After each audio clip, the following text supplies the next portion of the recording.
I got to kick this thing off. Can I kick it off? 1, 2, 3, 4.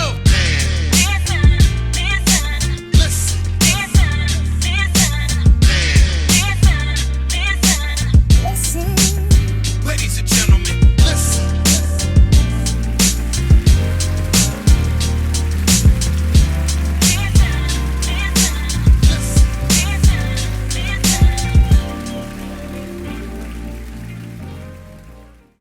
Yo, what's good, everybody? You are now listening to another episode of the Man Listen Show. But before we get started, let's hear a few words from our sponsors.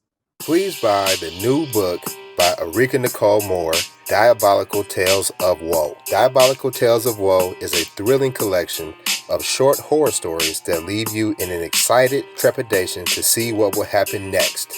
Prepare to face one horrific encounter after the next in this captivating novel. You can find this book on Amazon in the Kindle and paperback version. That is Diabolical Tales of Woe by Erika Nicole Moore. DD's Daiquiris is your #1 supplier of premium daiquiri mixes. You will love the taste of our classic margarita and signature strawberry mixes. Follow us on Instagram and Facebook at DD's Daiquiris. DD is spelled DEEDEE. You can also find us at www.dd'sdaiquiris.com. DD's Daiquiris, giving good vibes to good people, one good drink at a time. More Grace Counseling and Mediation Services offers individual and relationship counseling as well as mediation services to the community. At More Grace, healthy partnerships are valuable and beneficial. Please visit the website www.moregracecounseling.com for more information about our approach to counseling. More Grace Counseling and Mediation Services, where we offer more grace and more healing. Conversate with Us Radio presents the Man Listen Show. We are the blackest radio show on the internet.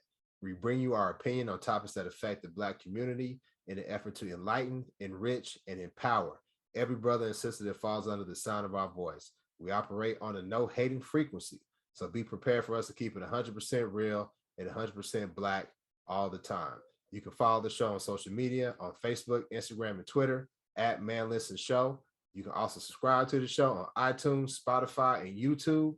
Make sure you give us a thumbs up, leave a comment. Make sure you tell everybody to follow the blackest radio show on the internet, the Man Listen Show. Let's go ahead and bring the crew in.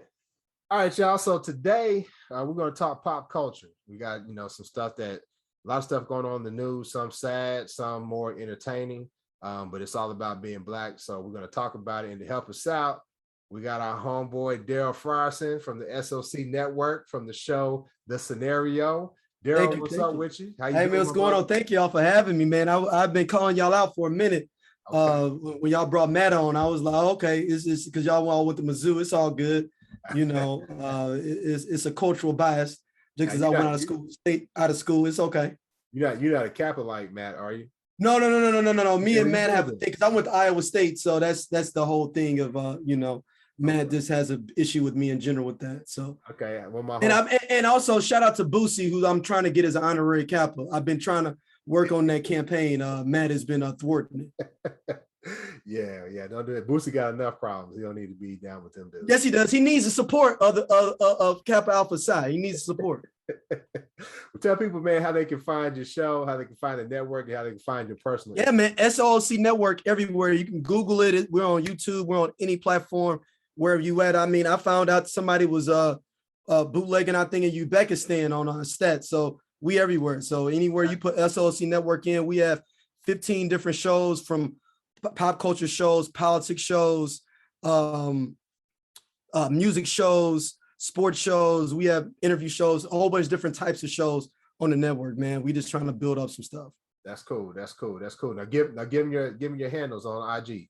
Yeah. My handle on IG is Dig Game ISU, and then SOLC Network on IG as well. Okay, cool. So on today's show, like I said, we're gonna talk pop culture. First topic we're gonna talk about is Drake and Kanye. Apparently these two brothers are in a beef. I should use brother lightly for both of them for a multitude of reasons. Unintended. Lightly. Yeah, lightly. Yeah, very lightly. So, they both dropped albums last week. Kanye dropped his Donda, and Drake dropped his Certified Lover Boy. Y'all know my personal stance on Kanye. We've argued about it on the show. I'm not really. Oh, what is your stance on Kanye? People I'm not supporting Kanye. If it's when did he first start tripping with the whole Trump thing? Whenever that was. So basically, you're talking about everything Life of Pablo on back. I'm gonna say My Twisted Dark Fantasy is where I'm gonna stop. Oh, dang. Okay, so you even before Yeezus. My Twisted Dark Fantasy, whatever he came out with Jay-Z, that Watch the Throne. Yeah, that's gonna be where I stop with him. That's gonna be where I stop. So, and then with Drake, I really don't like that punk smooth type of rap, but Drake kind of came with it. But the whole news story was not these brothers dropping their albums, which was, enough in itself. But there's a beef between these cats. Apparently, they had a quiet, competition going on between one another. And Drake actually leaked a Kanye song. There was a song that Kanye had with Andre 3000. And it actually listed the song as a deep song because pretty much anything with 3 stacks on it is dope. But they really got introspective in talking about, their parents, and more specifically their mothers who have passed away. And for somebody like myself who has lost both of my parents, it really hit deep.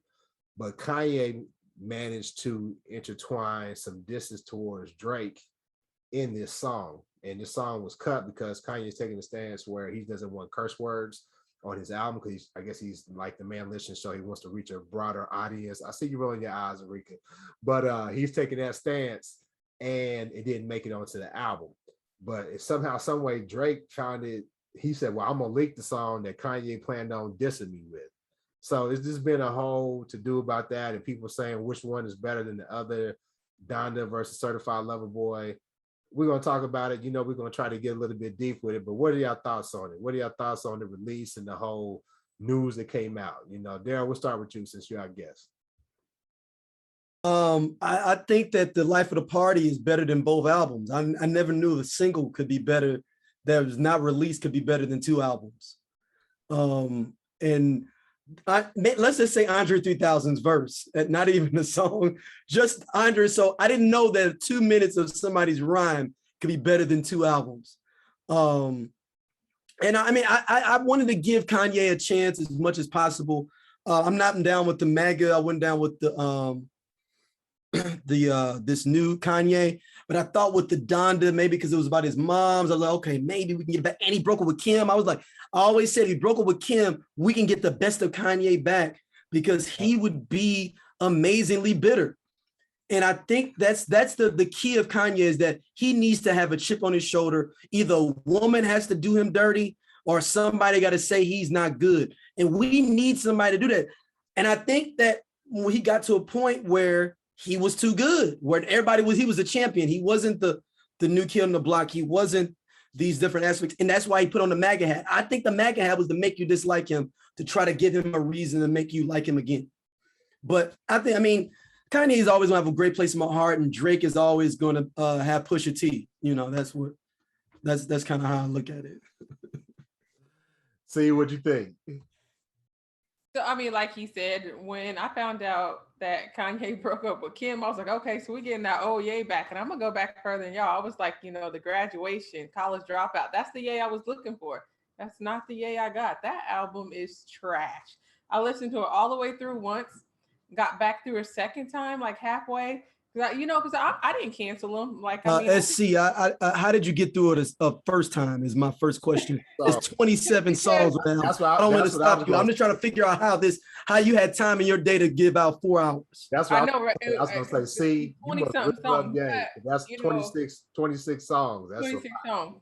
But I like hip hop though. So I was giving it a chance because I really thought, with all these album releases, he had Jay came back on the album. I'm a Little Baby fan. He was on the album. I'm like, okay, we're getting this old Ye back. So I kept waiting and waiting, and then song after song, it was just like a complete letdown. Like I didn't cancel Kanye because of the whole Trump stuff. I'm canceling him after this last album. I am done with Kanye. Done. Hey, being a sellout never prospers. I think that just proved that. But Lab, was what you going think, through bro? stuff. Lab, what you think, bro? Man, I kind of I was hoping to hear some old school Kanye as well. Yeah, I listened to it one time, and it maybe was honestly one song on there that I even listened to twice, and it was the one where he was talking about Larry Hoover. That's the best song on the whole album. Yeah, You talking about the joint with Jay Electronica, the Jesus Lord. Yeah. Mm-hmm. That's the only song that I was like, okay, that's all right, But when it comes to that song with 3 Stacks, 3 Stacks verse was like, man, deep, introspective, man. I mean, seriously. And then Ye got on there and kind of took it a different route. But not only did he diss Drake, he dissed his boy Virgil, I guess, a little bit. And he threw a little slide diss to LeBron in there too. A lot of people might not have picked up on, man. And I was like, what? So he was talking greasy about LeBron on there, man. So I was like, okay. So I had to step back on that. Yeah, and Enrique, I'm gonna bring you in, but Darryl made a good point when you talked about heartache and what that brings out of artists. Me and C, can't nobody say nothing bad about Mary J. Blige to us. Yeah, I was gonna say that. And I'll be the first to admit, when that girl is heartbroken, she puts out some stuff, boy. She put out some top-notch work. Now, I'm a big enough fan of her that I love her happy music too. You know what I'm saying? There won't be no hateration in the dancery around me, but I recognize that, hey, listen, when she's hurt, she puts out, and I think that's most artists. And honestly, College Dropout was good. I can't remember the ones that came right after it. I'm getting old, but late registration, but what is it? My Twisted Dark Fantasy or whatever that was. Yeah, that was his best album to me. That right there was his best. That was a classic. And if you know the knowledge, he was really tripping off Amber Rose. And that inspired him to make a classic. That joint was fire. So I think there you made a good point. Rika, what do you think? I think that I'm about to get exposed real bad. Y'all, I don't listen to albums. You just listen to singles? You listen to the radio? No, I found this out at a cookout that Rika doesn't know any hip-hop music whatsoever. I was waiting for her moment for this. I was waiting to see what happened here. But I wouldn't even worry about it. Out, please, sir. Can I call myself out? Hold on 1 second. I think that's going to be the final straw. Get our title of the Blackest Radio Show on the internet taken away. That's it. That's it. We got to come up with a new tagline. Go ahead, Arika. When you said we were talking about music, I didn't know that Arika was going to be on it for this because she does not listen to music. Oh man, that's not true. I listen to music. I just let Pandora choose it for me because I'm busy. I don't have time to be DJing all day trying to figure out what I want to listen to. No, I don't listen to albums. And I definitely am not listening to a Drake or a Kanye album because they've been consistently trash, in my opinion, for the past couple of years. I like Drake though. I liked his last album. Drake be singing. I like successful Drake. Here's my issue with Drake. And I made this analogy. Drake can flow. Like Drake can flow. There's no hating on Drake's ability to flow. You cannot hate on that. His beat selection is superb. He makes nice songs. Does he have some misses? Yeah. He gets a lot of slack because of the sing-songy, like I said, beginning the punk smooth, I call it punk smooth type of flow that he brings in. But who he reminds me of, and all of us being from, the Missouri area, the Kansas, Missouri area, he reminds me of Nelly. You remember when Nelly came out, Nelly had the sing-songy down, and he was singing a lot of the stuff.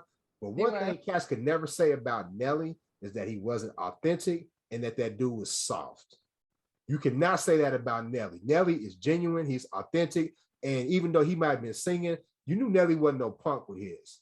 And neither his boys, real recognize real. Now, do I think Drake is hard-bodied, whatever? No. But I do think Drake would be somebody who I can say, you know what? I can hang with Drake. I can hang with Drake. He ain't no soft type cat that I don't really want to be associated with. So that's why a lot of his cuts that he puts out, that if they jam, I rocks with Drake. And this last tape he done put out, I know people say I'm old when I say tape, but this last tape that he put out, he had a couple on there that I was jamming. I can't front. I can't front. So I can't say it's better than Donda because I didn't listen to Donda because I won't. But I wasn't all the way disappointed with Drake. But because his tape was long too. He had like 26 songs on his as well. Yeah. I feel like this reminds me of okay, so now I'm making myself look even worse. So I didn't listen to either one of the albums, but I did We read know this already. I knew this going into it. I thought we were friends. Okay. So 50 Cent's what is it? Hustle Harder, Hustle Smarter.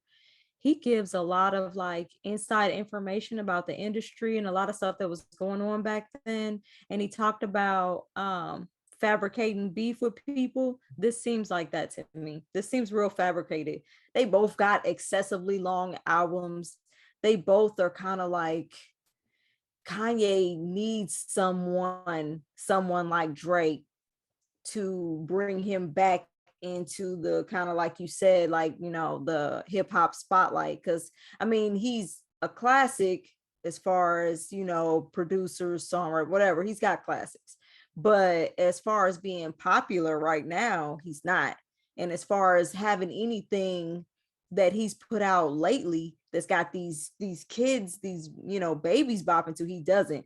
Now Drake has sing-songed his way into all of these little kids' hearts and all of their little skinny jeans. And so now, you know what I mean? I feel like all of this is just some made up music industry stuff. And that's why I'm so unimpressed. And then you get a verse like what 3 Stacks did, and it don't make the album because they played that on, because I have a Sirius satellite radio, but they played that and it's like, this didn't make it. You kept this off the album.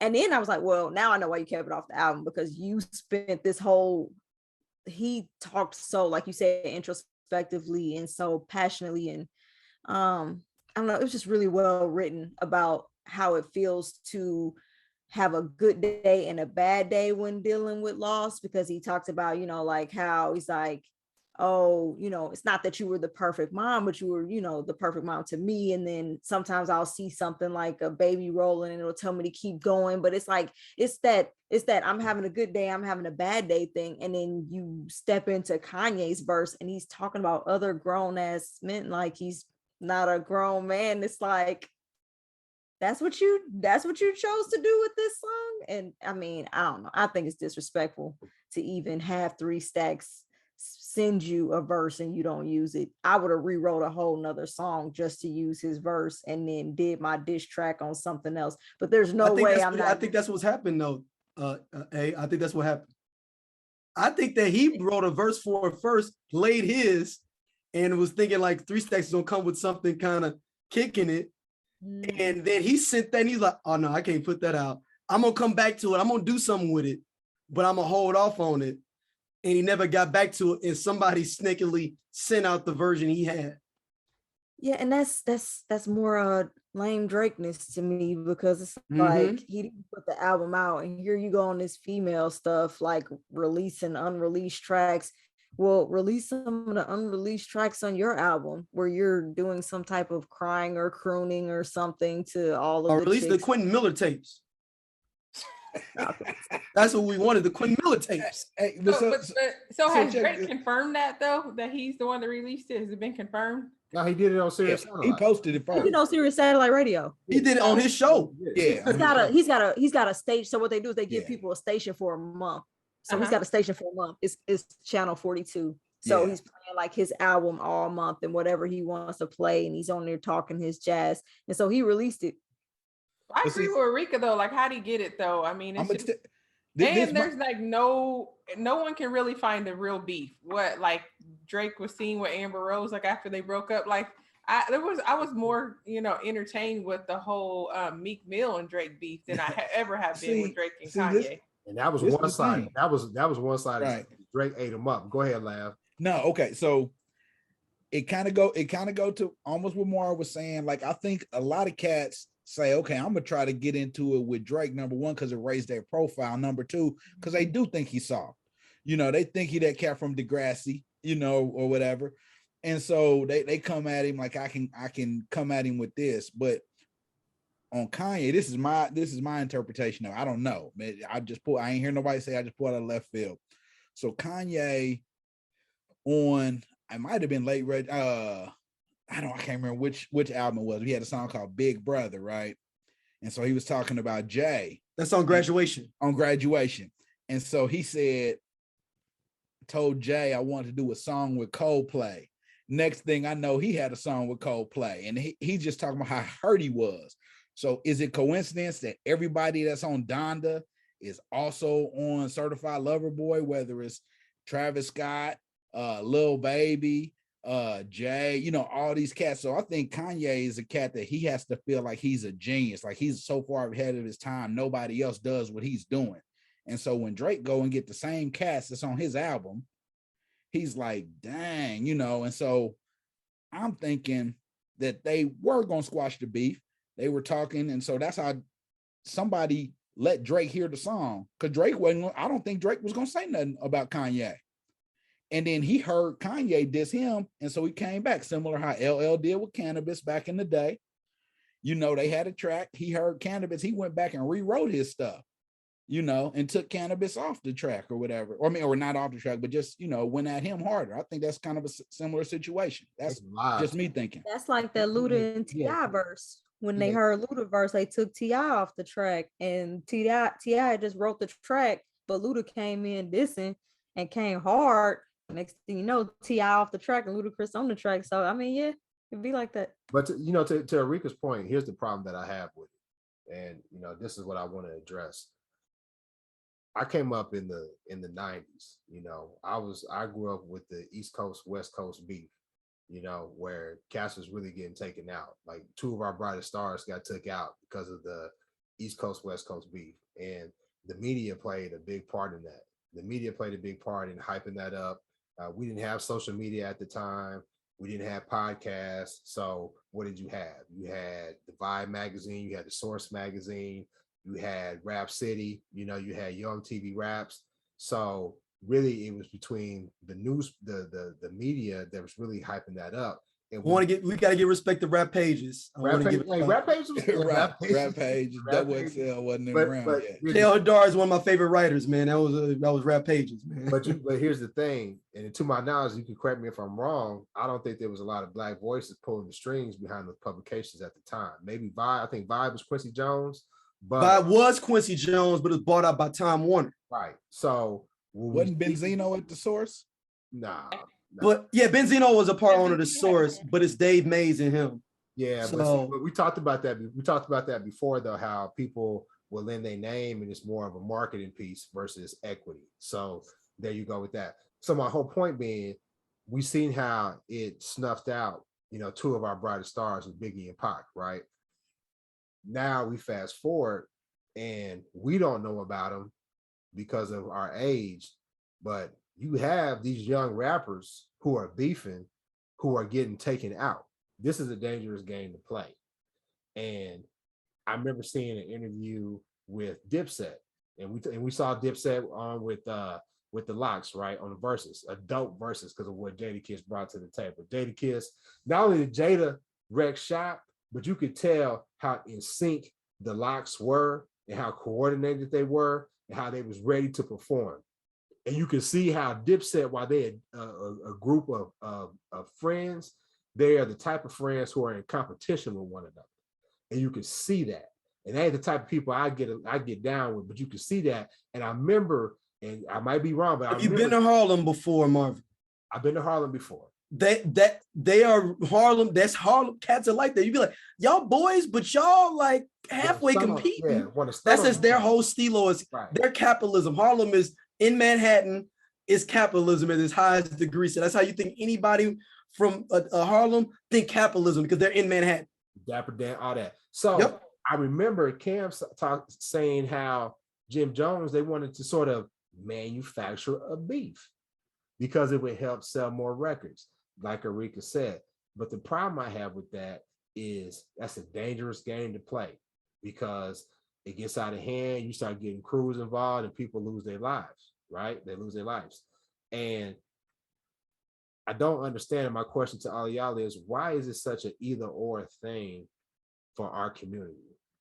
Why isn't it where we can say, you know what, I appreciate what Big brought to the table. I appreciate what Pop brought to the table. Why is it who's bigger, Pop or Biggie? Why is it who's better than Nas and Jay? Why are we like this? What do you think? I think it's because we never learned to disagree amicably. So like we feel so empowered by being right. We argue with each other to the point of trying to convince somebody else when there's no real, you know what I mean? There's no real resolution to opinion. So if I just prefer Jay-Z and you just prefer Nas, you're weird, but I mean, I respect it. Go ahead. Live your We're life. not gonna do this. No. I mean, I like your point. Stop that. We're Stop that stop because real talk, out of all these releases that came out recently, Nas King Disease 2 has been killing all of them. Hands I down. didn't listen to that one either. You need to. Oh, We've already established that your musical opinion really doesn't make any bearing here. just We've off the established strength, Not fair. I'm consistent. listen, just off the strength of the cameo that Lauryn Hill brought on that King's Disease 2, that right there makes it worth the listen. Lauren came hard on that one. The I'm fact glad that I you- didn't even know Lauryn Hill was Last on show there. you said that she didn't, so I'm glad you finally gave it a listen. Who said that she didn't? Or no, it wasn't on King's Disease. What? I don't know. I thought it was something you said, Lauren. Okay. You messing it up. I've never been anti-Lauren. Although I don't want to sidetrack this, but Lauren has one of the most lamest lines on that thing. Is saying, "I'm trying to save souls, and you worried about me showing up in my shows." And now I took a real big exception to those two bars. I love the rhyme, but it was like, really, you saving? So since you're saving souls, you ain't supposed to show up at work on time. All right, I got it. Y'all didn't warn him before y'all invited him on the show? Whose soul is she Like saving? that, I've used that quote in that line probably 20 times since I heard it. Like that is my whole verse. I thought it was. Y'all didn't even warn him. Y'all just invited him on here and let him say that. I thought it was a dope line too. But hey, see, since you got the mic, why do you think we like that? Why do you think we're so easily pitted against one another? So the thing that I've told you before, it's just that you're more in tune with us. Like, you know, everybody does that. The same way with like you people, if you're a Republican, they think you can't be friends with a Democrat or vice versa. And I mean, you could like take your phone out and Google country We've proven music. that wrong. We've proven that wrong with this show, but go ahead. What? No, I'm talking about them though. I'm not talking about us. Get on your phone and Google like country music beef. Like they beef too. Like there's two of the, I guess the younger ones. One of them, I don't even know their names. They're not on pretend like, but there's like a real country beef right now. So I think we just don't pay attention to them. You don't follow them on any of your social medias. You aren't friends with them or listen to them. Nobody's going to send you a text message when one of them puts a tweet out about somebody else. I think it's just a human thing. I don't think it's Black people. I don't think it's us. There's an article, if you put in country music beef, the top 10 country music feuds of all time pops right up for you. That's what I'm saying. Yeah, that's what I'm saying. It's not just us. He's just paying attention to us. We're more entertaining. We're only interested in us. You're not interested in. You said it last week. Hey, Dolly Parton was finna bang with Porter Wagoner, it says on here. Dang, okay. That's what I'm saying. That I'm serious. I mean, I live in the South. I hear about it. I don't watch it. I hear about it at work, you know. But so also you got to take into consideration with hip hop and rap, the origins of it, right? You know, and it was always a battle, me against you. You know, I'm on the mic. I mean, not even hip hop, man. I remember being at the lunch table at school and we was ranking on each other. You know what I'm saying? You know, just going at each other hard. You know, not only rhyming, all these jokes, not only the dozens. Yeah. Hey, Lav, real quick. Marvin, before we start the show, said why Billy Ray Cyrus ain't beefing. He has a beef with looking with it right now with Travis Tritt, president. So I just want to add that in there. I'm going through the beefs now. This is not into the part. Appreciate that. Hey, shout out to Matt. This may be our next topic, Matt. I appreciate the receipts. But to your point, Lav, you remember the first movies that we watched about hip hop? What was it? Breaking. Yeah, Breaking. Yeah. Breaking. What was the other one? With Crush Groove. B Street. That was all. It wasn't about really rhyming. That was about who could break, who could beat right. the best. Yeah. You know? Yeah. So, but they left out the part where somebody got stabbed after. That's the only bad thing that they, you know, especially in New York. Yeah. After them battles, somebody got stabbed. Yeah. Somebody. Yeah, I mean, but like even just as like kids growing up, like me and my brother, my mom worked 3 jobs, so we couldn't leave the house. So we would just sit at the kitchen table and just joan on each other, like, no offense to mommy, but yo mama. So like I think that's just something that one of our coping mechanisms is that we just jokes. Like we just, and then sometimes the jokes go too far and now it's beef. I don't know. But I still think I mean, we are explaining it away in a joking manner, but I do think there is something more nefarious with it because it does go too far, right? The competition, and we see it with the young kids. They use social media and Twitter to talk trash with one another, and next thing you know, they shoot because they're not really prepared. Marv, I want to update everyone. Toby Keith is in a present beef right now with Natalie Maines. And that's an article from the wideopencountry.com. I'm assuming it's like the source for come back to hip hop. Come back to us. Come back. I'm fascinated with this now. This is the blackest show on the internet. Come back. No, but they need to hear that though. They need to hear that so they know it's not us. He gonna really mess us up though. But yeah, I don't know. I think Arika makes a good point. Some of it does seem manufactured. It does seem more for marketing. And I hope that those brothers, while I know selling records is important, and I don't know what they do behind the scenes with the resources that they gain, but I always hope that you use your powers for good when you have that much. You have that pulpit, you have that notoriety, you have that fame. Can you use those powers for good? Sort of like our brother, and this is a sad transition, Michael K. Williams, better known as Omar from The Wire. Our brother Omar coming. Yep, Omar coming. So our brother Michael K. Williams just recently passed away, apparently from a drug overdose, and it really had a profound effect on Black America, Black social media. Fourth update, Marv. Toby Keith, this is his second beef of this year. He also has a beef with the Dixie Chicks personally too. Okay, yeah, but we done with the country beef. I know. We're gonna pay our respect to brother Omar. so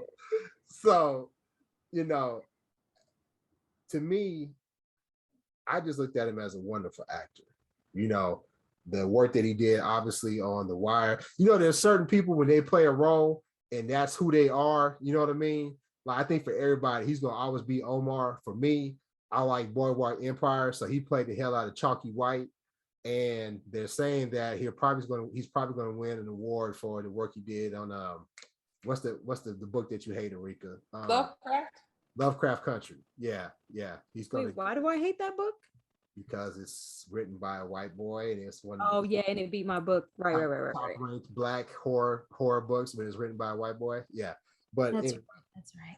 Thanks. I'm up to date. I brought you back into the negativity. My bad.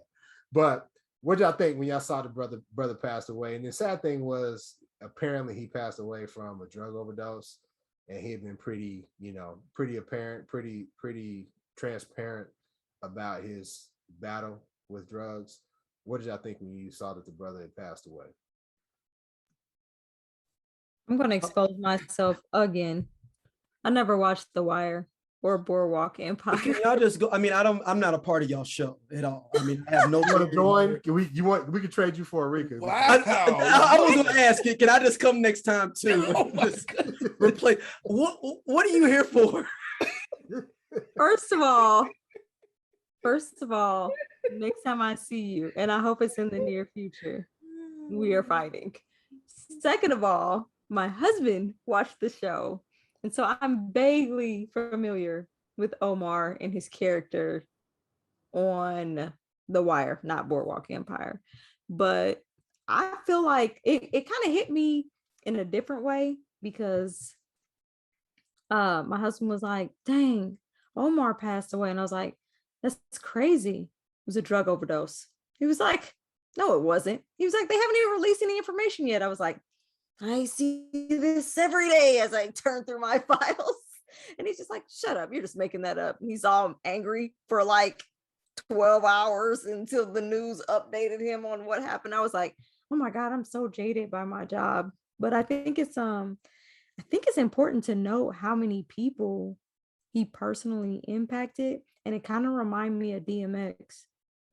It reminded me about how somebody going through their own personal struggle could like touch so many people and impact so many people, not just with their words, but with their characters, with their actions, with their passion.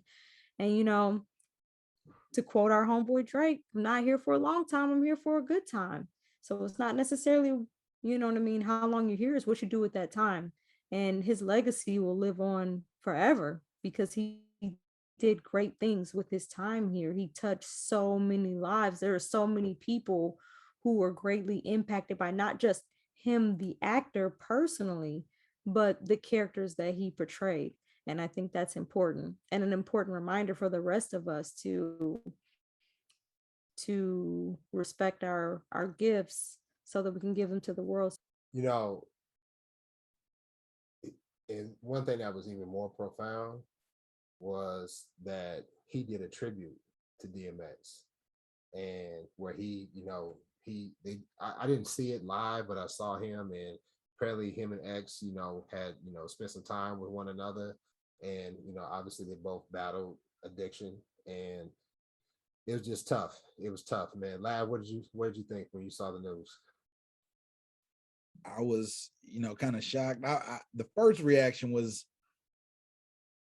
you know, I almost couldn't believe it, but then I kind of, after knowing about what all he had been through in the past and stuff like that, it started to make more and more sense. Kind of like Arik, I was like, dang, I knew it wasn't foul play, you know, so I just didn't know if it was, honestly, I was thinking it might have been suicide or something, but either way, it just hits home again and brings to light that you never know what anybody's dealing with, man, you know. And so it's our job to, you know, a lot of times we have superficial lives with each other, man, and not saying you have to be tell everybody everything, but you need to at least have one person that you can go to, that you can trust for good counsel, for good advice, for some, or sometimes just to be a shoulder for you to cry on, or to lash out, or whatever. We all need somebody. He might have had somebody, I don't know, but it's just, you know, a reminder that we don't know how long any of us is going to be here. So make the most of every day. And as on Drink Champs, Noriega says a lot now, man, I'm here to give people their flowers, man. So we need to give people their flowers. And it's good that, you know, you see a lot of people speaking highly of him now, and everybody's posting pictures they had of him with him and stuff. But man, that's just a reminder that we need to tell people we appreciate him, and we need to love them every day that we can, man, as often as we can. That's right. That's right. See? I mean, when my husband first told me Michael K. Williams died, I'll be completely honest, I had no clue who that was.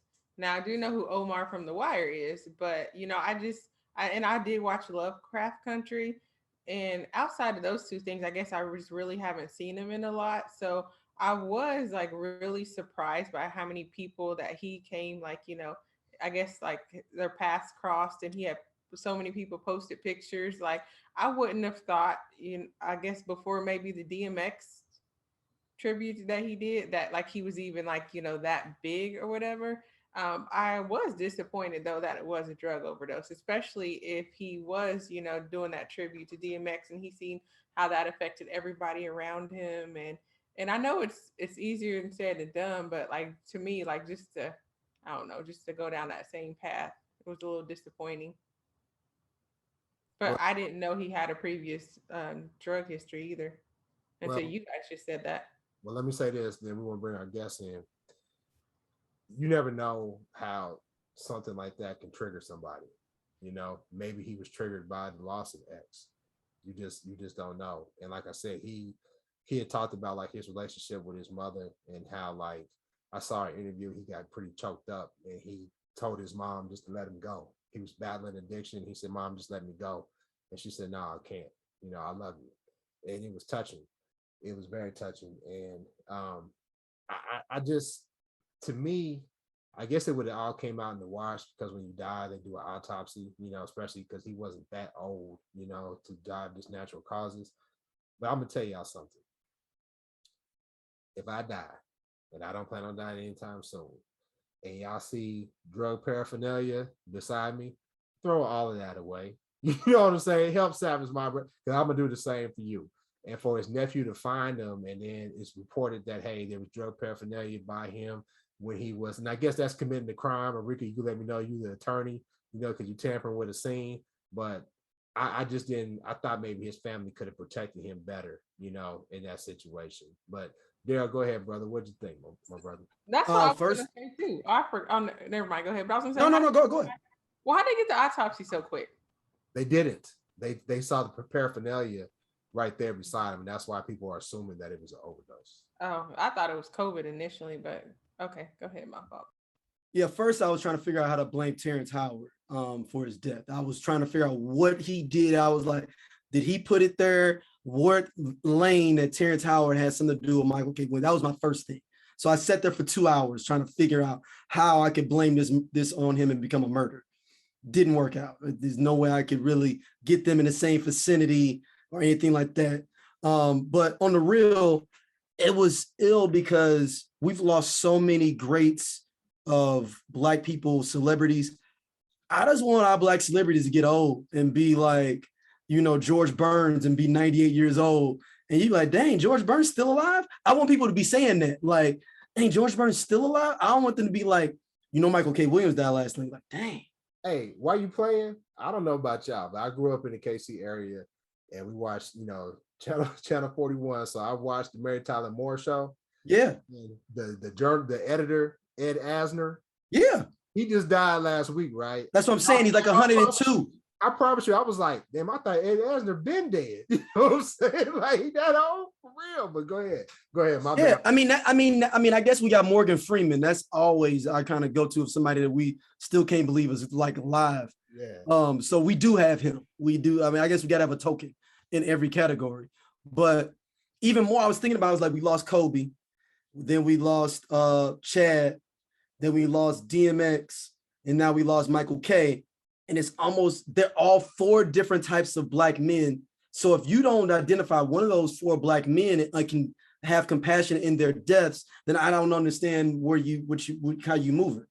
Chadwick was your college educated brother that did his thing. Kobe's the athlete, you know, Michael K. Williams got it from the dirt. So did X, you know, on music. So you can identify whatever aspect of life you're in as a Black man. You can identify one of them as some aspect of your life and have some kind of compassion to it. Then what was their lives here for? And if people don't know, he was super into the community. Like, he was a community activist. He was out there. I mean, he would just be dancing in the park with people, just giving them joy and giving them love.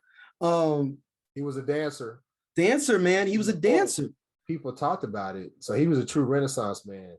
And you can, and his role, Omar, sorry, Rika, because you haven't, I don't know, whatever with you for not seeing The Wire, but I shouldn't be surprised. But the character of Omar opened up the idea of homosexuality within the Black community. Nobody may not want to admit that, but we never saw a thug homosexual Black man on TV until then. That was basically the hero of The Wire. He was the hero of the show. He's identified with that.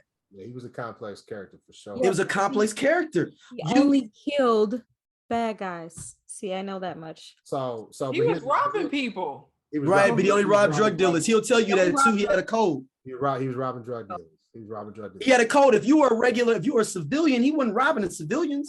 Right. So here's the thing. Everybody else in the show, civilians and drug dealers were all the same. If you was stopping me from getting somewhere, you was a target. Omar be like, we'll wait a little bit. I want to circle back to say that one would see, I think that maybe DMX dying might have, like Marv said, been a trigger for him. A lot of times when people are heavy into drug use and they start down the recovery process, they have that one person that they talk to or that they're kind of trying to go through it with.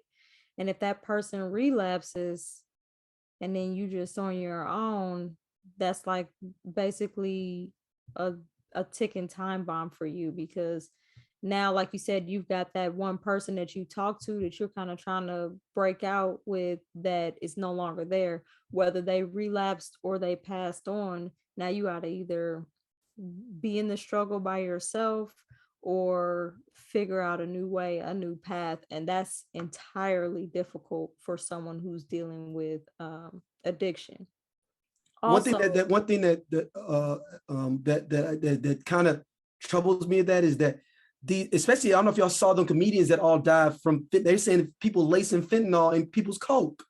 okay, so that's a thing, right? So yeah, like to try to chop it up, like try to chop it up more and break it down more. Chop it up, and also you have to, in an economy where we go back to the competition thing, where you're trying to have the best product, but get the most product, it's capitalism, it's competition. And so if I want to have the best cocaine and have, the greatest high with me getting the most profit, you cut it with something else. These people are using it like it's their regular drug, but it's not. That's like somebody pouring me a glass of 151 and I think it's Hennessy, and I'm just drinking it like it's regular old Hennessy. But I've been drinking 151 and now I've got alcohol poisoning and everybody's confused.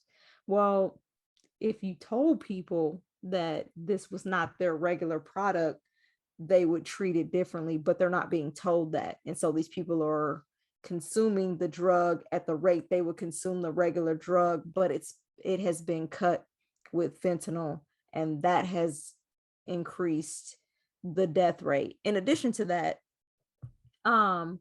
people get out of jail after having been incarcerated for a period of time, or after having been clean for a period of time, and then they try to jump back right in at the rate that they were at. And working in the legal profession, they'll tell you that that's one of the major causes of overdoses, because your body can't sustain that same amount. You've been off the drug for however long you were in jail, however long you were clean, and then now you dive back in, or fall off the wagon or whatever, and then you take this amount of drugs that's what your body was used to prior to you quitting, and it can't handle it now, and so then you overdose. And so there are a lot of contributing factors to people overdosing, but I think that we do have to address the fact that these people are cutting these drugs and not giving people what they think they're getting, and that's contributing to their deaths. Because we talked about that too, those comedians who died, because I think one of the girls who survived was like the Hootie and the Blowfish lead singers or something's girlfriend. She was like a model. Darius Rucker's ex-girlfriend. Yeah, and so she's like a model actress, and all these people are just over here thinking they're doing regular coke, and next thing you know, they're all dead, except for this one. But the other thing is, I think that sometimes, to circle back to Marv's point, legally, you're hindering an investigation, you're removing evidence from a crime scene, and to what end? To what end? What does that change? What does that do? I mean, it looks bad, but at the end of the day, if I come in and I see my family member in whatever situation they're in, I'm focused on that family member. I'm not scanning the room thinking of how this looks aesthetically, how I can get this together for the cameras and stuff like that. We can't ask that of family members. And I'm only saying that because I've seen family members who have literally called me saying, I had one of my clients, he was supposed to be in court. His dad called me and said, yeah, he decided to shoot up with fentanyl this morning. I cannot bring him to court like this, and he cannot stay in my house like this. I've got kids. I don't know what I'm going to do with him.